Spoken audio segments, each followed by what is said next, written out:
Good morning, everybody. Thank you for clicking on this video. In this video, I wanted to talk about birth stories.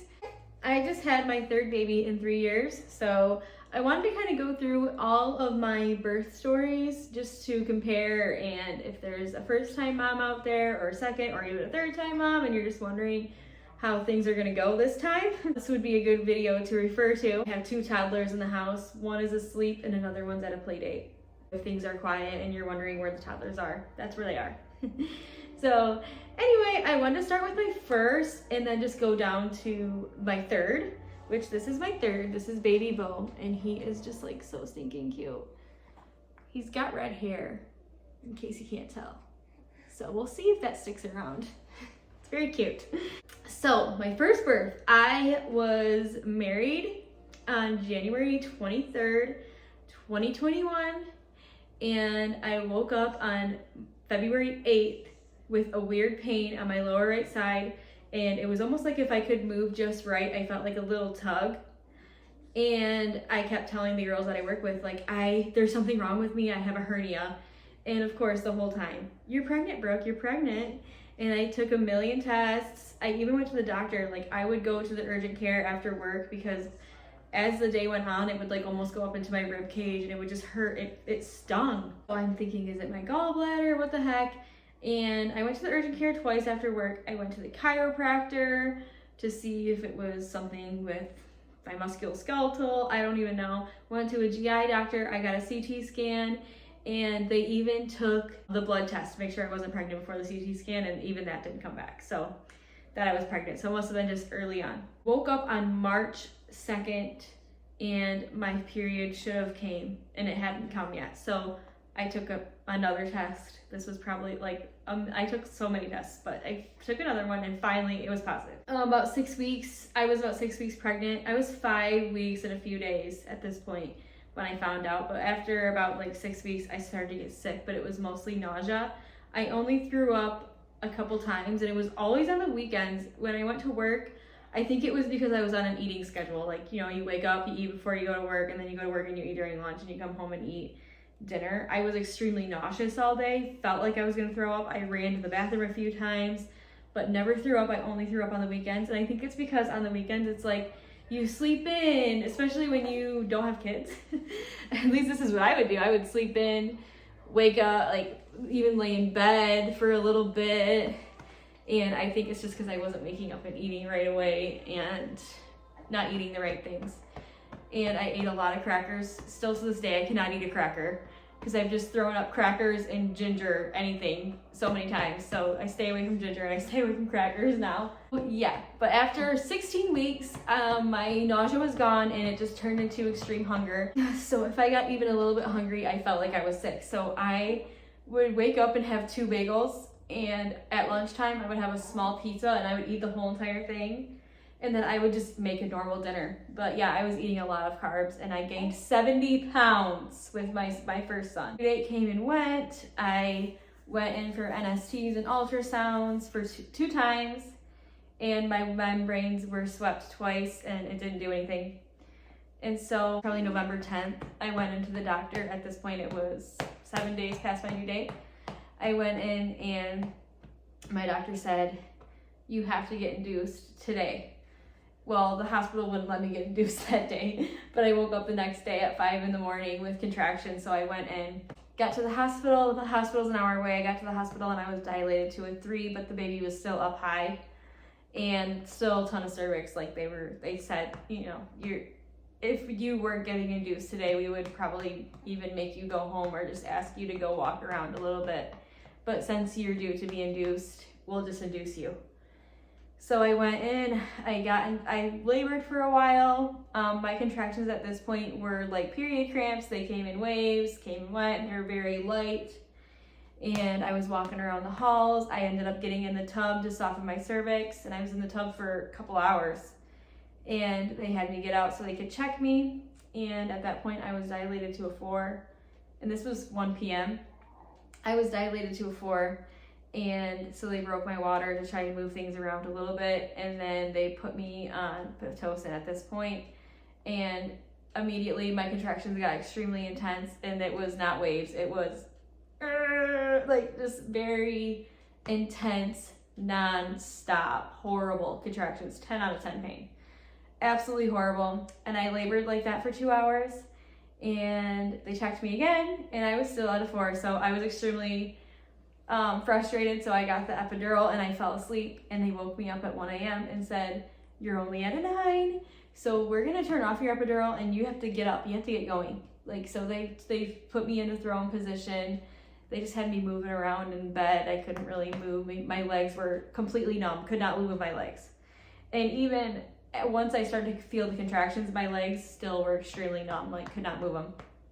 So then I was dilated to a 10, but the nurse was like, this is gonna be a while, so I'm gonna help you push the first like few pushes. I felt absolutely nothing. I'm pushing and she's just telling me that, you know, good job. And I'm like, really? Because I don't feel anything. And yes, by this time I'm feeling contractions and there's no waves. It's like really intense, nonstop pain still. And she kept telling me, are you having a contraction? And I'm like, yes, my contraction won't go away. It's just, I'm tense. I'm extremely tense. I'm not lightening up. And she goes, okay, well, I'll tell you when to push then. And so she was helping me, and finally she brought the doctor in. The doctor looks at me and he watches me push a few times, and he goes, you know, I can see the baby, but I don't think he's gonna come out. And he said, we can keep going, but if you are done, we could do an episiotomy and get the vacuum and vacuum him out. So at that point I was totally done. I was out. So I was like, yes, do it, get this kid out of me. So he did a level 4, is it? Level 4 grade class, I don't know. But the worst episiotomy you can get. Got that, vacuumed him out, and the NICU was up just because of the vacuum. So the NICU was there. He went straight into the NICU, into the warming bed in my room, and the NICU people were there watching over him and stuff. And I found out right away that he was 9 pounds, 0 ounces, and he never lost any weight. He did nothing but gain weight from then on. And he was 22 inches. Then we did skin to skin. He had an amazing latch. He did a really good job nursing. And he slept for about 6 hours straight through the night, right when he came out. So that was great. The only problem was just my episiotomy. It was really hard to walk. I was in a ton of pain, and I just felt like I wasn't getting like a ton of help, and that could have just been all in my head. But I got like 1 ice pack, and that was it. And I asked for another ice pack, and the nurse brought me a cup of ice. And I'm like, okay. No offense to you nurses, my sister's a nurse. I'm just saying, like, I just felt, and that could have been hormones, but I just felt like my husband wasn't really into helping me. And I felt like the nurses didn't want to help me. And I was like, do they think I'm being a whiny baby or what? So, and then I got home on November 15th. So if you know, you know, I had nobody. My husband had just opened our dental office, so he was working a lot, and he went straight to work. He was home for probably 5 minutes. Got me in the chair, got me a water. Nobody was home, and he's like, okay, I gotta go to work. I'll see you when I get done with work. And I'm like, okay. So, and that's how it was. And I had in my head, we're doing routine right off the gate. I'm waking up, I'm taking a shower, he's taking a bath.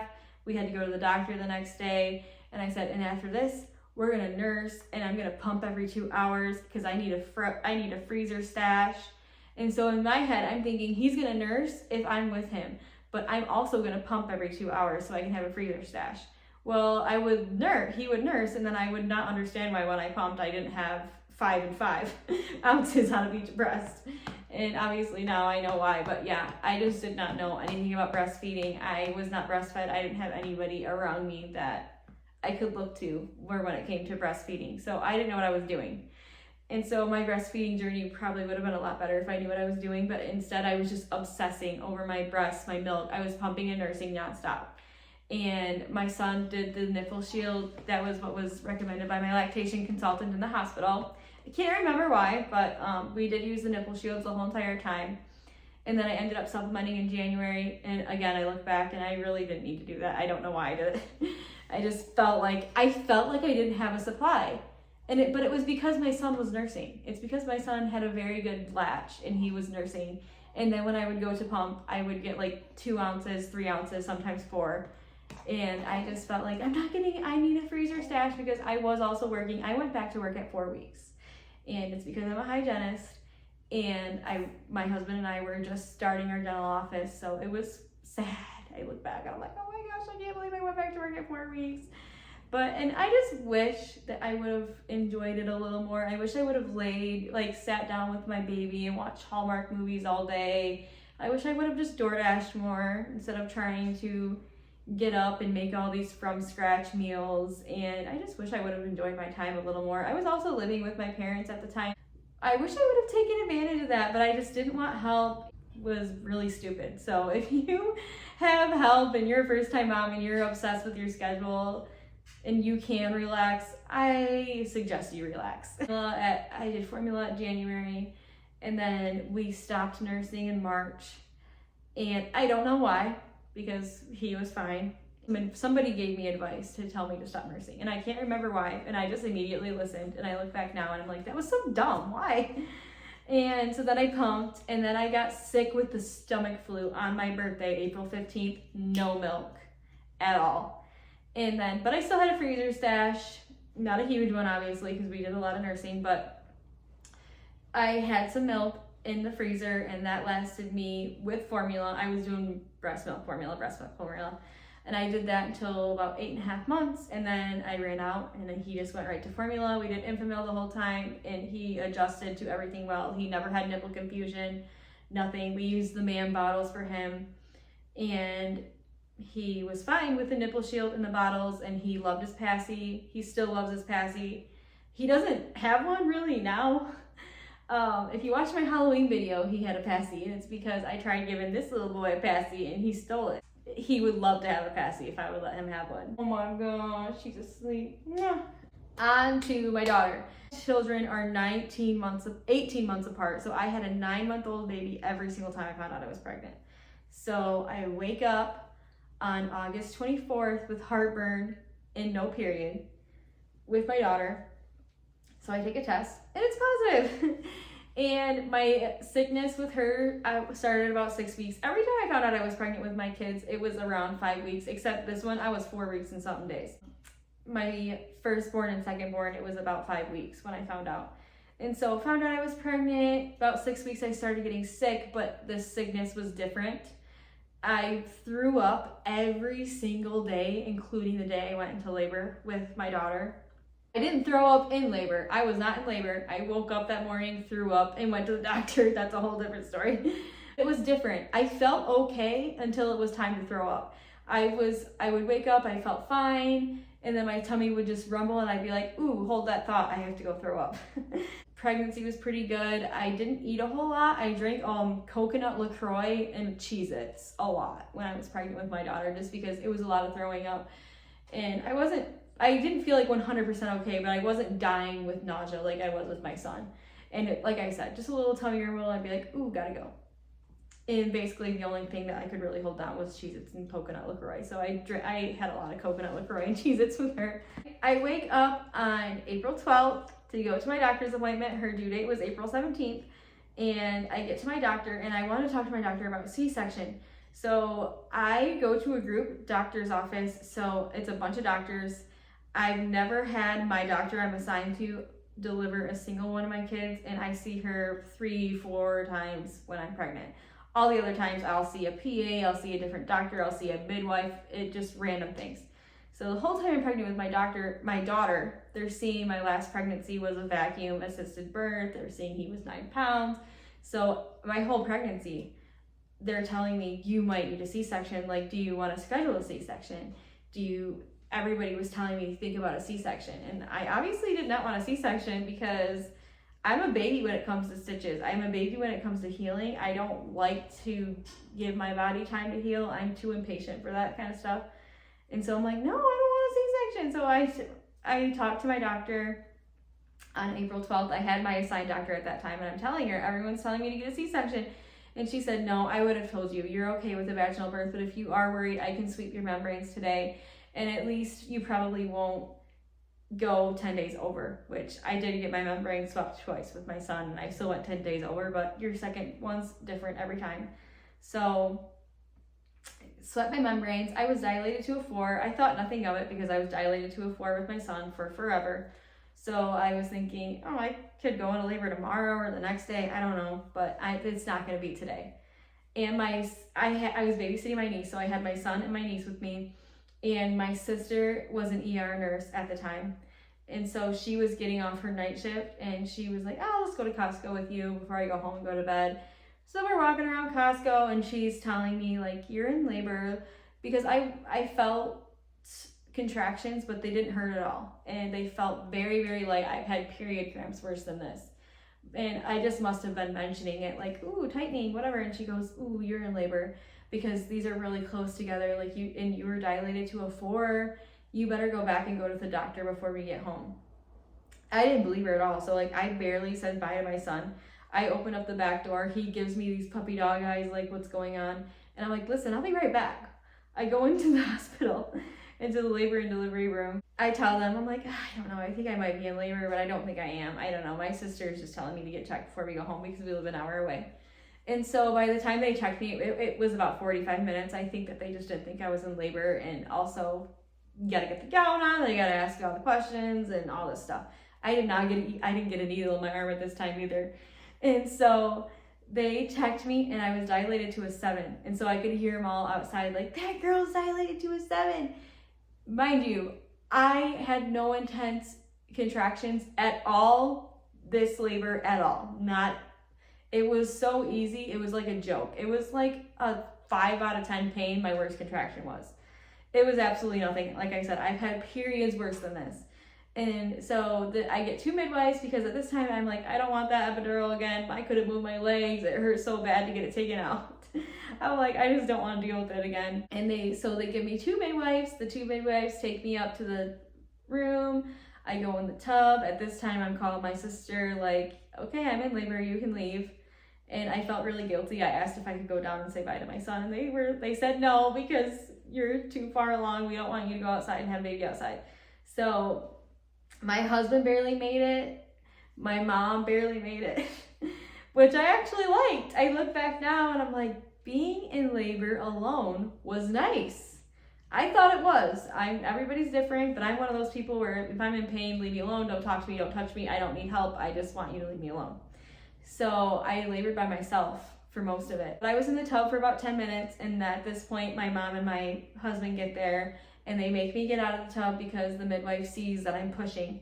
She's like, get out. So I get to the bed, and I'm dilated to a 10, but my water hasn't broke. So they break my water. I push her out, 4 pushes. So easy. And I tore 2nd-degree tear. There we go. And she was 7 pounds 4 ounces. She had a ton of hair, more than him. And it was black hair. And now, if you've seen her in my other videos, she has like strawberry blonde hair. It's just the cutest little thing. She had a horrible latch, horrible time breastfeeding. I tried the whole time in the hospital, and we did a nipple shield. I had 10 pillows around me. The lactation consultant was like living in my room. We just could not get her to latch. I went home and I tried for about 2 days. The last straw with me was I took her off my breast, and she had blood on her lips from my nipple. And I'm like, I'll just pump. It's okay. So I pumped. And even then, just for about 2 months, she was just fussing after I would feed her, and she would throw up a lot. I did the elimination diet. I took all kinds of things out of my diet, and just nothing was working. At her 2-month appointment, her pediatrician recommended switching to ready-to-feed formula, and that just became the journey of trying different formulas. And when she was about 8 months old, we got her on goat's milk formula, and that helped. She still spit up a lot, but that actually helped. And I just let myself dry up, which I regret, because I did have milk in my freezer that I gave to her when she was about 4 months old, and she did take it a lot better. She still spit up a little bit, but it was a lot better. And so I wish that I would have given it more time and just pumped and had more of a freezer stash. But once we put her on whole milk when she was 1 year old, no crying, no spitting up. She was walking. She was good to go. The day she turned 1, she was happy.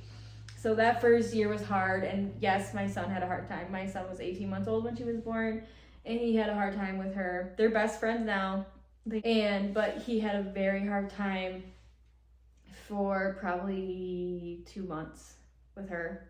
And it's just because I was holding her a lot. She was throwing up and crying and fussing, and it was hard for her to eat. It was mostly her eating problems that was the main problem, but I couldn't put her down because he would hit her if she was not safe anywhere in this house.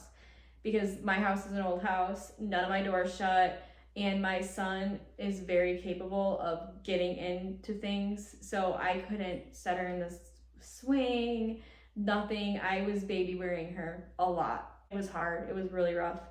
Lots of timeouts. He got very familiar with the timeout chair. Yeah, that's not as worse as it got with my daughter. And then with this one, my daughter was 9 months old, and I woke up on February 2nd barfing my guts out. And I had just had the flu a week before, so I'm like, it's not the flu. I'm pregnant. I have to be. So I took a test. It was positive. I cried. I was not ready for this because at this point, my daughter was 9 months old. We were still having problems with her. And my son was potty training. So right after I took my positive pregnancy test, he pooped on the floor. I cried. Mind you, my son is still not potty trained. Side note, he starts out strong, and then as the day goes on, he's like, I'm done. I'm gonna pee my pants now. But he's not 3 yet. He's 3 next week. Well, I texted my husband. I told him I was pregnant, and he said, I'm sorry. I did get Zofran this time. I called my doctor right away. I said, I'm pregnant. I need Zofran. I didn't take it with the first 2, but this one I was like, I'm done. I can't do it.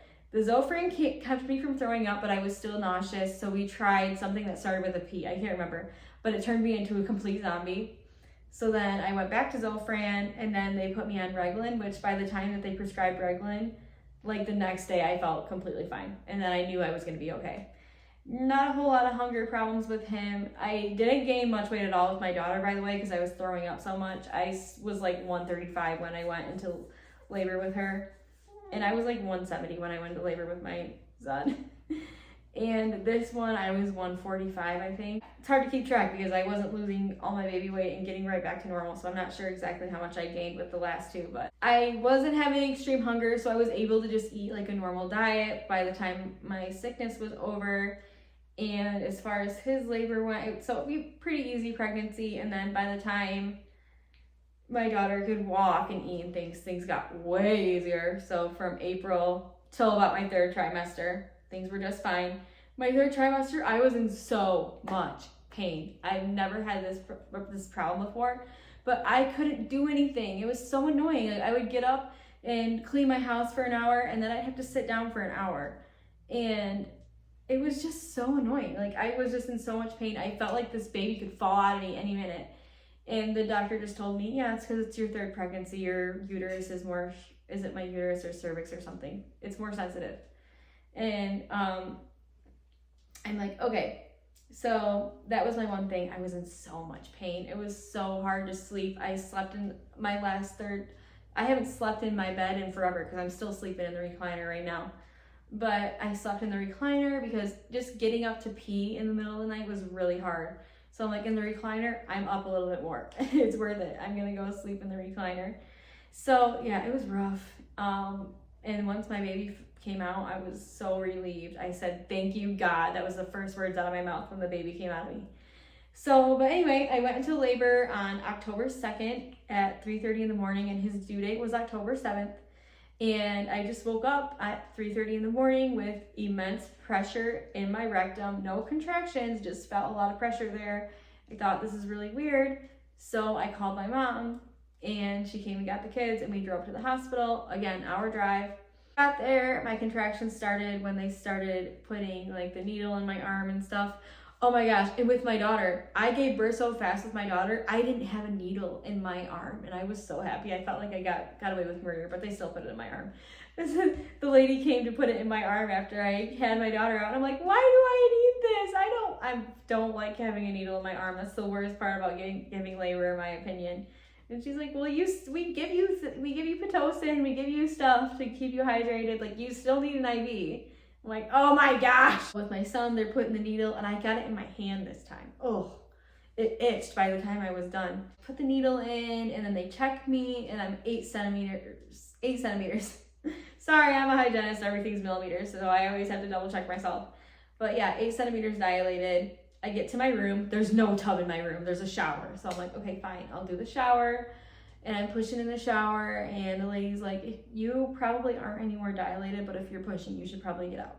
So I got out, I'm walking around in my room, and then blood starts to trickle on the floor. And so they made me get in the bed, and I'm like, can I please stand up for my contractions? Because my contractions feel so much lighter when I'm standing. And they said, no, because I don't like how you're bleeding like that. And so I got on all fours. That helped. I was on all fours in my bed, and it just, my contractions were so intense. They were waves, so I didn't get breaks. But when it was hard, I just was so annoyed. And so I had about, by the time I got that trickle on the floor to the time the baby was out, I had about 10 more contractions. And I just kept telling the nurse, I'm like, I can't do it anymore. I can't. And she's like, that means that your baby's coming. Okay, so just hold out. I'm like, okay. And so I start pushing. They had to break my water, and I still had a little bit of cervix, so they didn't want me to push that bad. But I was like, this kid's coming out. I'm sorry. I pushed about 5 or 6 times, and every time I pushed, they were like, wait until the contraction. And I'm like, no, I'm pushing him out. I'm sorry. And so he was grunting when he came out. He had problems breathing, and it's probably because I wasn't listening to my midwife, so that was my bad. But the NICU came up, checked his breathing, and they said that, you know, they did something to help his breathing. I can't remember what it's called. Is it CPAP? They did something over there to help his breathing, but I was getting stitched up. I tore 2nd degree tear with my son again, and so they're stitching me up, and by the time I was stitched up, the NICU had came back over and said, he's okay, he's good. And so I had him, we did skin to skin. He was 7 pounds, 4 ounces, 19 inches. My daughter was also 19 inches. And everything was good. He had an amazing latch, and it's just been great ever since. This has been my best postpartum experience. My husband was able to be home with me for 10 days. That made all the difference, because by the time he went back to work, I was able to move around and walk and do my thing. But it was really nice to have my husband home for 10 days. And this baby's just been super nice, and the toddlers love him. No hitting. There's been no hitting, and he's doing a really good job nursing. He does tend to stay on my breast for a long time, so on the days where I have to get out the door, I'll give him a bottle, or if I have to get up and clean my house, because that is my one thing. I'll nurse, and my toddlers are like, it's go time, baby, and they go and do something crazy, and I have a huge mess to clean up. So I will nurse and pump and give him a bottle just so that I know how much he's had. I can burp him and get on with my life if I have to. But if I have time to sit in my chair for 3 hours and let him nurse, I let him nurse. It's okay. I will say my advice to people who are doing what I'm doing right now, which is nursing and pumping, make sure your body knows that your baby's eating every single time that they're hungry. But anyway, that's all I have to say about my births. If you have any other questions, leave it in the comments. But other than that, have a great day. Thank you.